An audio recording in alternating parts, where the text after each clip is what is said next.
Mais d'abord, François Legault rencontre le maire de Québec aujourd'hui. C'est la première visite quand même du premier ministre à l'hôtel de ville depuis 2023. On y joint Félix-Antoine. Il y a plusieurs sujets qui ont été abordés, dont bien sûr la mobilité dans la grande région de Québec. Oui, bien à Québec, Sabrina, on n'a pas le choix. Hein? Ça a accaparé une oui. bonne partie de la discussion. Tramway, troisième lien, bien évidemment, les classiques. Sur deux tons très différents, par exemple, parce que pour le tramway, bon, le premier ministre s'est montré très positif, dit que la vision de lui et du maire Marchand, bien, elle est en accord. On est vraiment positif. Il y a quand même été question de ce fameux 40 de financement du fédéral, qu'est-ce qui se passait.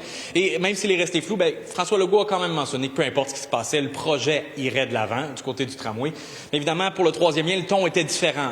A mentionné quelques désaccords avec le maire Marchand qui lui ont été soulignés lors de la rencontre et qu'il y avait possibilité de regarder un peu, de revoir le tracé qui a été annoncé, bon, qui ne semble pas faire le bonheur ni du maire de Lévis ou du maire de Québec. Donc, il y a eu des discussions là-dessus. Il a même laissé la porte ouverte pour un tracé possible à l'est, mais surtout, il a quand même mentionné que le coût était l'élément le plus important. Ce qu'on est en train de voir, c'est quelles sont les différentes alternatives. Est-ce qu'on est capable de faire certains ajustements, entre autres des ajustements qui ont été demandés par le maire de Québec. Mais on doit tous comprendre là qu'on veut respecter le coût le plus bas possible pour ce troisième lien. Et il y a le premier ministre qui a aussi semblé avoir un discours assez différent par rapport à l'immigration dans la capitale nationale. Oui, bien, il a parlé de la situation de Montréal pour mettre une différence assez claire là, avec celle de Québec. Bon, on parlait du 43 de francophones sur l'île de Montréal et il a mentionné que la situation elle était complètement différente à Québec. Il a parlé, bon, évidemment, de toute la nécessité de main-d'œuvre que Québec va avoir avec la construction du tramway, la construction de logements dans les prochaines années.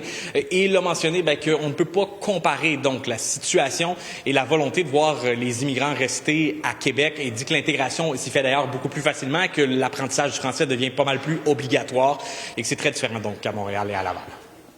On ne peut pas traiter de la même façon Montréal-Laval et Québec. Et donc, bon, on a dernièrement annoncé quand même qu'on va accepter 45 000 immigrants permanents.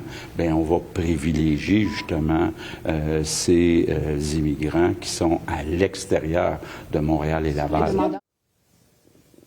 On a demandé à François Legault si Mark Miller était la bonne personne au gouvernement fédéral pour protéger le français. Il a répondu assez froidement que c'était la décision de Mark Carney. Merci beaucoup, Félix-Antoine.